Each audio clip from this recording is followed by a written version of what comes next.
Halo, selamat pagi teman-teman. Mari bersama-sama kita merenungkan firman Tuhan dari Nehemia pasal 13.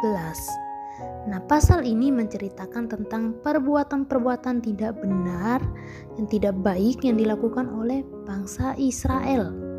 Yaitu diceritakan bahwa pada waktu ketika Nehemia tidak ada di Yerusalem, ada seorang imam yang bernama Eliasib membuat sebuah tempat untuk Tobia di bait suci. Ingat ya Tobia adalah orang yang mengejek mengolok bangsa Israel yang waktu itu membangun tembok Yerusalem. Nah, yang jelas apa yang dilakukan oleh Imam Eliasib ini tidak benar. Karena itu adalah tempat yang dikuduskan untuk beribadah kepada Tuhan. Nah, ketika Nehemia melihat Eliasib membangun tempat bagi Tobia di bait suci, Nehemia menegur Tobia. Dia meminta Tobia untuk pergi dari tempat itu. Pada bagian ini juga diceritakan bahwa Nehemia juga menegur bangsa Israel karena mereka tidak lagi memberikan persembahan. Tidak hanya itu, tapi mereka juga berdagang pada hari Sabat. Seharusnya yang dilakukan oleh mereka adalah pada waktu kalau hari Sabat mereka tidak boleh melakukan itu. Dan sudah dilarang dan ditegur oleh Nehemia berulang-ulang tapi tidak didengar oleh mereka. Setelah Nehemia menegur bangsa itu, mereka menyadari bahwa apa yang mereka lakukan itu tidak benar.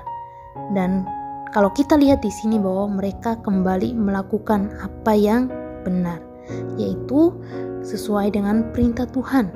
Mereka memberikan persembahan, mereka tidak lagi berdagang pada hari Sabat, mereka datang beribadah pada Tuhan pada hari Sabat. Nah, teman-teman, kita sudah lihat ketika Nehemia mendengar ataupun melihat orang yang melakukan yang tidak benar, yang jahat, yang tidak sesuai dengan firman Tuhan, dia akan menegur orang itu. Nehemia melakukan itu karena ia ingin bangsa itu taat sepenuhnya kepada Tuhan dan melakukan yang benar. Nehemia berani menegur karena dia tahu bahwa apa yang dilakukan oleh mereka itu tidak benar. Nah, teman-teman, kita juga harus belajar dari Nehemia untuk berani menegur orang yang melakukan apa yang tidak baik, yang tidak benar, yang tidak sesuai dengan perintah Tuhan. Ketika kita melihat orang lain berbohong, entah itu saudara kita, teman kita, atau kita lihat teman kita menyontek ketika ujian, maka kita sebagai anak Tuhan, apa yang harus kita lakukan?